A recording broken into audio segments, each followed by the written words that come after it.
You, John Fitzgerald Kennedy, do solemnly swear I, John Fitzgerald Kennedy, do solemnly swear that you will faithfully execute the office of President of the United States that I will faithfully execute the office of President of the United States and will, to the best of your ability, and will, to the best of my ability, preserve, protect, and defend the Constitution of the United States. preserve, protect, and defend the Constitution of the United States. So help you God. So help me God.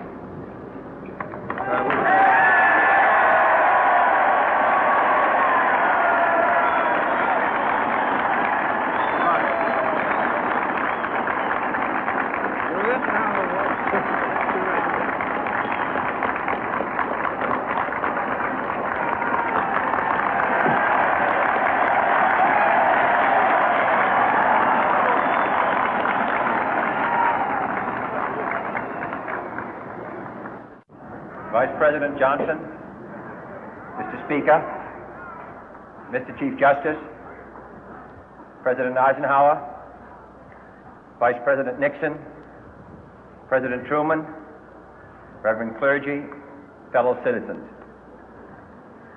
We observe today not a victory of party, but a celebration of freedom, symbolizing an end as well as a beginning, signifying renewal as well as change.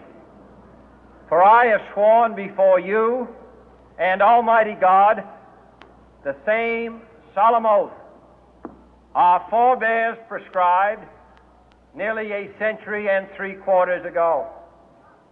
The world is very different now, for man holds in his mortal hands the power to abolish all forms of human poverty and all forms of human life. And yet the same revolutionary beliefs for which our forebears fought are still at issue around the globe. The belief that the rights of man come not from the generosity of the state, but from the hand of God. We dare not forget today that we are the heirs of that first revolution. Let the word go forth from this time and place to friend and foe alike that the torch has been passed to a new generation of Americans born in this century, tempered by war, disciplined by a hard and bitter peace, proud of our ancient heritage, and unwilling to witness or permit the slow undoing of those human rights to which this nation has always been committed and to which we are committed today at home and around the world.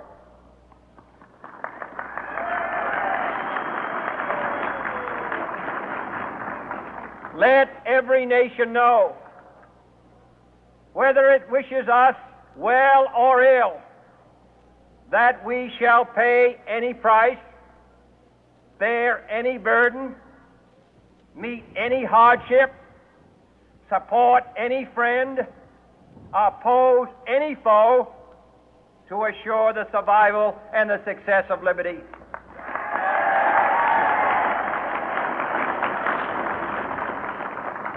This much we pledge and more. To those old allies whose cultural and spiritual origins we share, we pledge the loyalty of faithful friends. United, there is little we cannot do in a host of cooperative ventures. Divided, there is little we can do, for we dare not meet a powerful challenge at odds and split asunder. To those new states whom we welcome to the ranks of the free, we pledge our word that one form of colonial control shall not have passed away, merely to be replaced by a far more iron tyranny. We shall not always expect to find them supporting our view, but we shall always hope to find them strongly supporting their own freedom, and to remember that in the past, those who foolishly sought power by riding the back of the tiger ended up inside.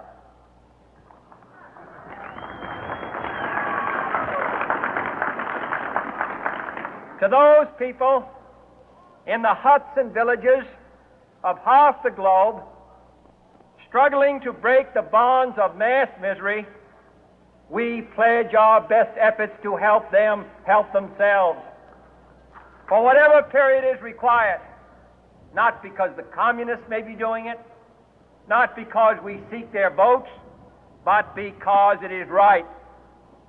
If a free society cannot help the many who are poor, it cannot save the few who are rich.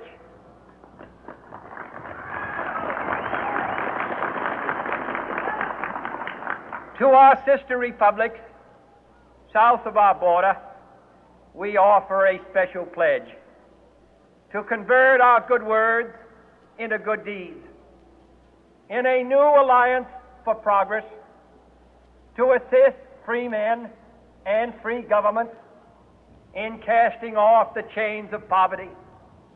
But this peaceful revolution of hope cannot become the prey of hostile powers. Let all our neighbors know that we shall join with them to oppose aggression or subversion anywhere in the Americas. And let every other power know that this hemisphere intends to remain the master of its own house.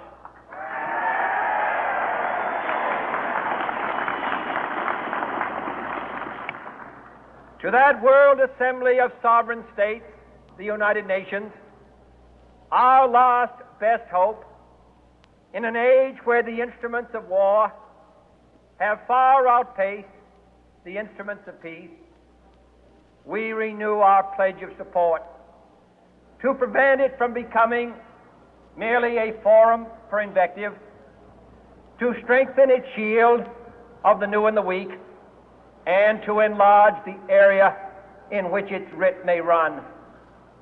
Finally, to those nations who would make themselves our adversary, we offer not a pledge, but a request that both sides begin anew the quest for peace.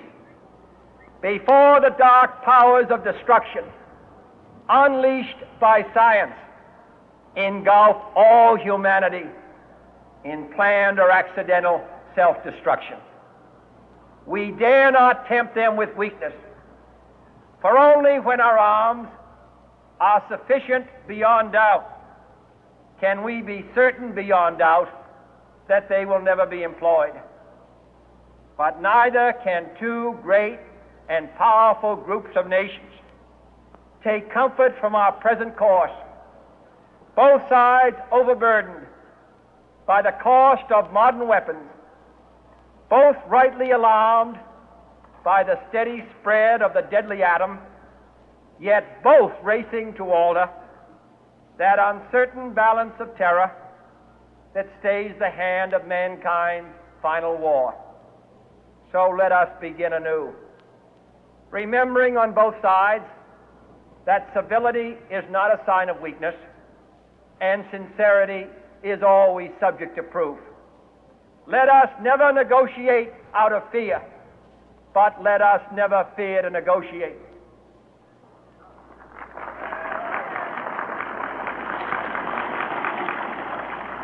Let both sides explore what problems unite us, instead of belaboring those problems which divide us. Let both sides, for the first time, formulate serious and precise proposals for the inspection and control of arms, and bring the absolute power to destroy other nations under the absolute control of all nations.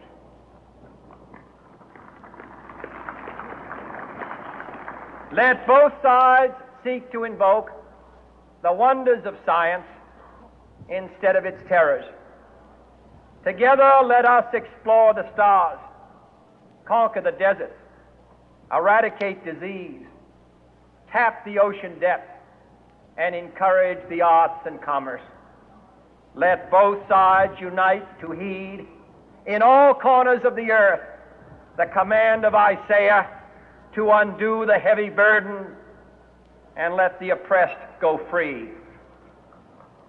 And if a beachhead of cooperation may push back the jungle of suspicion, let both sides join in creating a new endeavor, not a new balance of power, but a new world of law, where the strong are just and the weak secure and the peace preserved. All this will not be finished in the first 100 days, nor will it be finished in the first 1,000 days, nor in the life of this administration, nor even perhaps in our lifetime on this planet. But let us begin.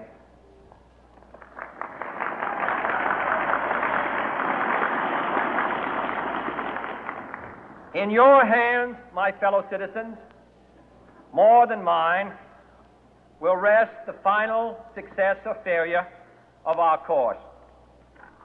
Since this country was founded, each generation of Americans has been summoned to give testimony to its national loyalty.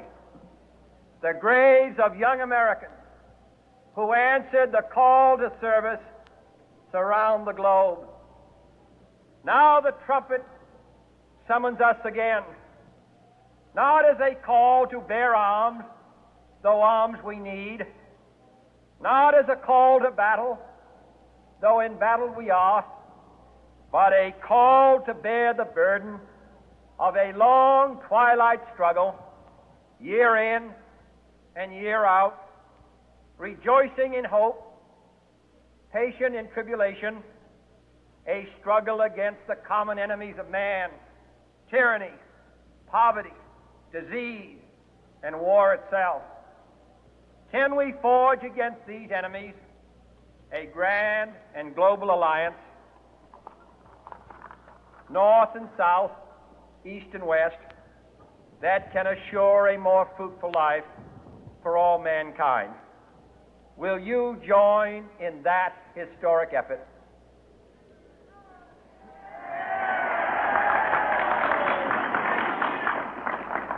In the long history of the world, only a few generations have been granted the role of defending freedom in its hour of maximum danger. I do not shrink from this responsibility. I welcome it.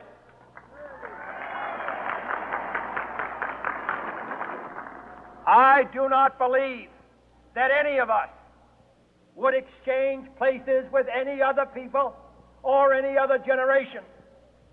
The energy, the faith, the devotion which we bring to this endeavor will light our country and all who serve it. And the glow from that fire can truly light the world. And so, my fellow Americans, ask not what your country can do for you, ask what you can do for your country.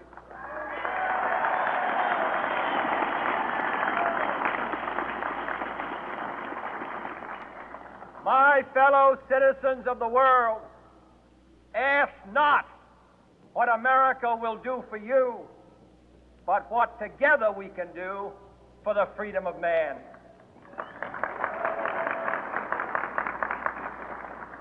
Finally, whether you